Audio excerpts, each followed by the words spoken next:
यही गम खाता चला जाता है मुझको, मुझे इस खौफ से फुर्सत नहीं है। यही गम खाता चला जाता है मुझको, मुझे इस खौफ से फुर्सत नहीं है। कहीं बरकत ना उठ जाए वहाँ से जहाँ उस्ताद की इज्जत नहीं है। मोहतरम सदर जलसा, मौजूद असातिज़ा इकराम और मेरे प्यारे साथियों, अस्सलाम वालेकुम। जैसा कि आप सभी जानते हैं, तालिब इल्म स्कूल में नया नया दाखिला लेता है तो एक पानी का कतरा होता है। उस्ताद अपनी तालीम व तरबियत से उसे दरिया बना देता है, एक किरण को आफताब बना देता है। उस्ताद अपनी सलाहियतों व कोशिशों से इल्म के गहरे समंदर से मोती चुरा कर अपने तालिब इल्मों को इल्म की दौलत से मालामाल कर देता है। ऐसे तमाम मुअल्लिमीन को मेरा सलाम।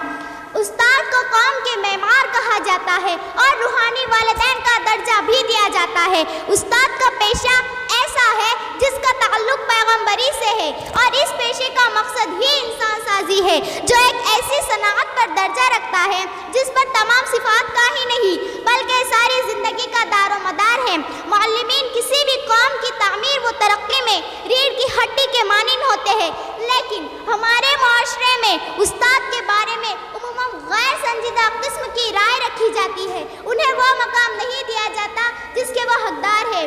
कौमी जब भी उरूज हासिल करती है तो अपने असातिज़ा की तकरीम की बदौलत ही हासिल करती है। इतना कहकर मैं अपनी तकरीर इस अशार पर ख़त्म करती हूँ। देखा ना को है कौन कोई फरहाद के बग़ैर, देखा ना को है कौन कोई फरहाद के बग़ैर, आता नहीं फ़न कोई उस्ताद के बग़ैर, आता नहीं फ़न कोई उस्ताद के बग़ैर। शुक्रिया।